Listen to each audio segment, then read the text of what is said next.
Ladies and gentlemen, my introductory remarks are going to be organized around three main challenges facing European labor markets. The first is how to overcome the legacy of high and persistent unemployment in the aftermath of the Great Recession and the Eurozone crisis. The second challenge is how to cope with aging populations and workforces. And the last challenge I want to touch on is the existence of a wide range of skill gaps which bedevil our economies. So let me turn first to the recovery from the Great Recession and the Eurozone crisis. It's well known that European labor markets have suffered badly in the aftermath of the Great Recession and the crises that have hit hard some members of the Eurozone. The European Union 28 average unemployment rate rose from 7.1% in 2007 to a peak of almost 11% in the second quarter of 2013. Since then, there has been a slow improvement in the labor market in line with the ongoing economic recovery. The latest Eurostat data for April of this year show that the EU 28 average unemployment rate had dropped back to a seasonally adjusted 9.7%. At the same time, it's important to bear in mind that there's a very wide disparity in unemployment rates across the European Union.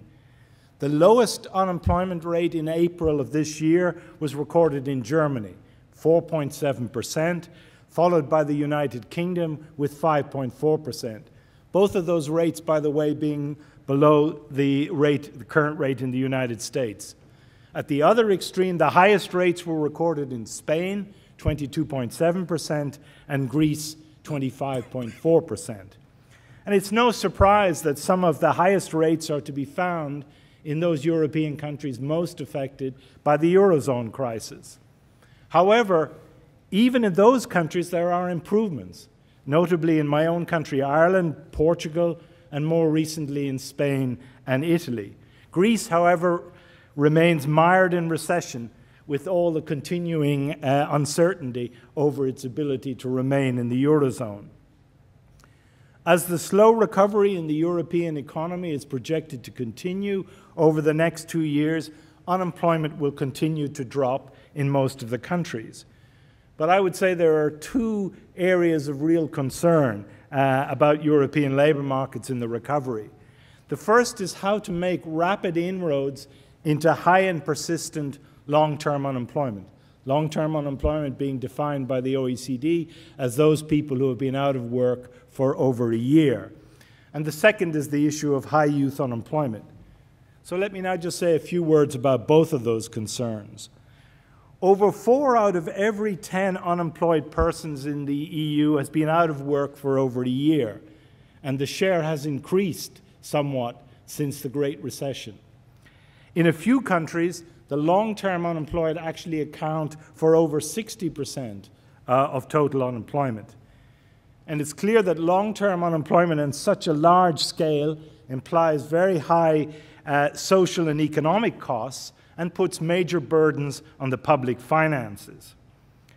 Now, while the recovery will help cut the ranks of the long-term unemployed, it also needs to be complemented by effective activation strategies designed to assist the long-term unemployed to find work. Across Europe, you can see examples of countries that have effective activation strategies for the long-term unemployed. Here I would cite Denmark, Germany, Switzerland, the United Kingdom. While other countries lack such strategies, these would include France, Spain, Italy, Greece, and Portugal, or have only just begun to implement them, which is the case in my own country. With regard to the youth labor market, there is much political concern about the threat of a lost generation. The average youth unemployment rate in the EU 28 in April of this year was 20.7%, with rates as high as 40 to 50% recorded in Greece, Spain, and Italy. However, it's important to have some perspective on such high rates of youth unemployment. They reflect mainly the impact of the Great Recession and the cyclical sensitivity of the youth labor market rather than other factors.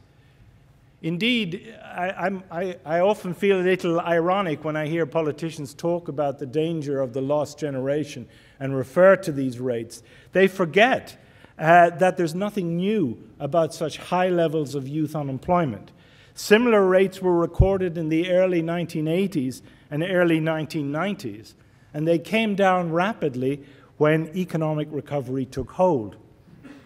Now, I don't see much sign yet of a major technological unemployment shock in these data. The sole partial exception, perhaps, concerns the relatively high unemployment rates of low-skilled workers. But again, this is not a new phenomenon.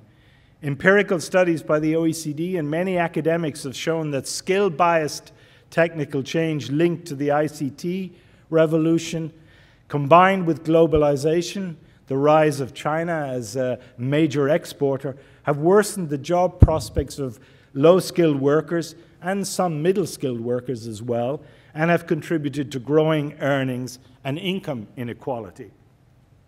Let me now turn to the issue of population aging.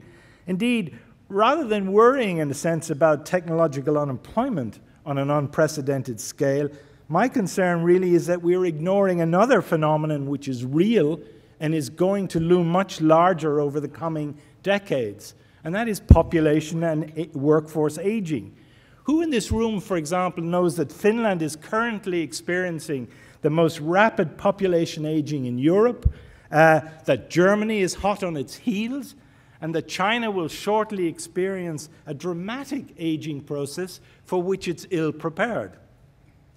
Population aging will have huge impacts on labor markets. And on this front, there's some good and some bad news. So let's begin with the good news, put everybody in good form. Relatively little attention, I would say, has been paid to the fact that virtually all European countries, without exception, have experienced rising employment rates among older workers, aged 55 and over, since the late 1990s, reversing the long-standing trend to early retirement, which characterized the previous decades. Let me just give you two examples. In Germany, the employment rate of older workers last year was almost 30 percentage points higher than its level in 2000. Even in France, where everybody knows that early retirement is something the French love, and the current retirement age of 62 is one of the lowest in the European Union, the older worker employment rate last year was over 17 percentage points higher than in 2000. And the good news continues, since the trend to increasing employment among older workers has not been interrupted by the Great Recession. The rising trend to employment of older workers reflects several drivers. First of all, the rising educational attainments of the more recent cohorts of older workers, the phasing out of early retirement schemes in most countries, and lastly, reforms to pension systems designed to encouraging workers to work longer. These drivers seem set to persist. Witness, for example, the trend towards increasing the statutory retirement age from 65 to 67, 68, and even towards 70. And some countries who are linking the statutory retirement age to rising life expectancy. So that's the good news. What about the bad news? Well, the trend increase in older worker employment rates that I've just described is driven entirely by older workers remaining longer with their firms. Hiring rates for older workers remain absolutely low. The EU average hiring rate for workers aged 55 and over was only 5% in 2012. And there has been no increase in hiring rates of older workers in recent years. So the conclusion seems to be that age discrimination is alive and well in hiring, despite the fact that it's banned by legislation in many countries. And one factor behind this is clearly seniority wage profiles. Another is the actual or perceived skill gaps among older workers, skill productivity gap among older workers. So let me now turn, for my last concern, to the evidence on skills. And I want to draw upon evidence for this from the recent and pioneering OECD survey of adult skills, which I suspect many of you will not know about. This survey was conducted in 2011-2012 in 22 OECD countries and is currently being completed in another 6. Large representative samples of adults aged 16 to 64 were surveyed in all countries, and the database consists of over 200,000 respondents. The survey measured the literacy, numeracy, and ICT literacy skills of the representative sample of adults, and it also collected a very rich set of background information on the respondents' educational and labor market outcomes and how their skills are being used in the workplace. The survey is incredibly rich, and researchers are only just beginning to mine it. And I can only highlight a few of the findings which are emerging, which I think are germane to our discussions. The first one I want to paraphrase the biblical saying is that, like the poor, the unskilled are always with us. The size of the low-skilled adult population is significant in all of the countries surveyed, and in some of them, alarmingly so. The fact that large numbers of working-age adults in many OECD countries have such low skill levels must be a real concern. And in particular, it's worrying that there are large pools of young people with low skills in some countries. I would say these youth are the real lost generation, and assisting them to acquire more and more relevant skills must be a priority. The second fact I want to highlight from the survey's result is that ICT literacy skills are scarce, especially at the highest proficiency level. And it's really striking that the proportion of working-age adults with the highest levels of ICT literacy skills are so low. In no country did this share exceed 10% of the adult population. Not surprisingly, of course, young adults outperform their older peers on ICT literacy skills, but even among them, 1 in every 3 young people could only perform at the lowest skill level.